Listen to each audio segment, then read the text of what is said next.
चारि वर्षर जो integrated BEd थिला पिला माने सेटा एई वर्ष पई अछि। तेणु 4 वर्षर इंटीग्रेटेड बीएड कथा आम आलोचना करबा। एवं एइठी देखंतु प्रेस विज्ञप्ति मु देखि दउची। प्रेस विज्ञप्ति रे कोन अछि देखंतु। ए प्रेस विज्ञप्ति जोटा कि आसीजी तमरो माने साम्स रे तमको मिली पारिबो। प्रेस विज्ञप्ति एटी लिखाई जे एनसीटीई जातीय शिक्षक शिक्षा परिषद माने ताकू कौन कह जाए एनसीटीई। एनसीटीई कौन करथिला ना प्रथमरु मना करथिला जे एई वर्ष 2025-26 रे 4 वर्ष इंटीग्रेटेड बीएड करि परिबे नाही बोली। किंतु एबे एनसीटीई तरफ रु जो आसिला विज्ञप्ति ता परे परे ए उड़ीसा सरकारंकर विज्ञप्ति देख डीएचई डायरेक्टर ऑफ हायर एजुकेशन रो विज्ञप्ति जे कौन ना संख्या एतिकी दे 6/5/2025 चिठी छड़ाई नथला एबे छड़ा होची। तेणु जो माने एडिट करिया को चाहिए एडिट कर देबे कहीं 4 वर्ष बीए बीएड बीएससी बीएड पढ़ा पड़ो पढ़ले भल कहीं 4 वर्ष रे तुम सबू बीए बीएड कंप्लीट करदेव बीएससी बीएड भी कंप्लीट करदेव।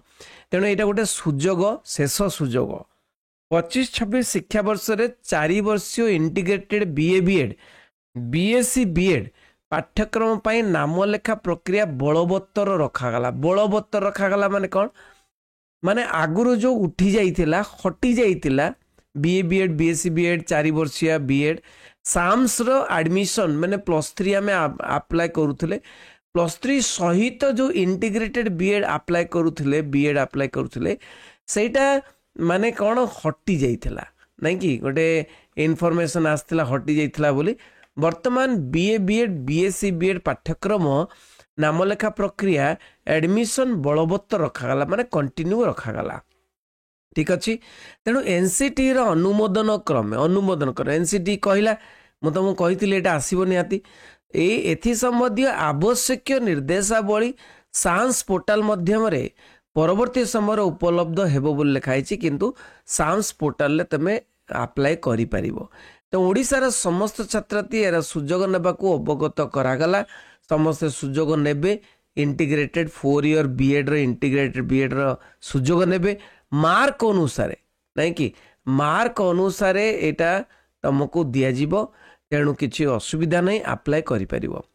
एही परिप्रेक्षी रे सूचित करा जाउछि कि चलित शिक्षा वर्ष ठारू माने चलित शिक्षा वर्ष ठारू 4 वर्षीय integrated BA BEd BSc B Ed पाठ्यक्रम को बंद करा जिबा संबंध रे जो पूर्व प्रकाशित नोटिस थिला जे एही शिक्षा वर्ष रु बंद करा जाउछि चलित शिक्षा वर्ष रु बंद करा जाउछि से जो नोटिस ता थिला से नोटिस को प्रत्याहार करागला।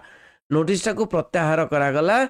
प्रशांत कुमार महापात्र स्वतंत्र शासन सचिव उच्च शिक्षा विभाग देखिल डीएचई तरफ माने प्रत्याहार कर निगला जोटा कि बीएससी बीएड बीए बीएड को बंद कर दिया बोली कहगला एवं साम्स रु हटई दिगला। वर्तमान पिला माने +3 सहित तुम्हें इंटीग्रेटेड 4 ईयर इंटीग्रेटेड मध्य अप्लाई करि परिबो एवं एटा गोटे बहुत बड़ सुजोग। Thank you very much. रही बंदी उत्कल जननी।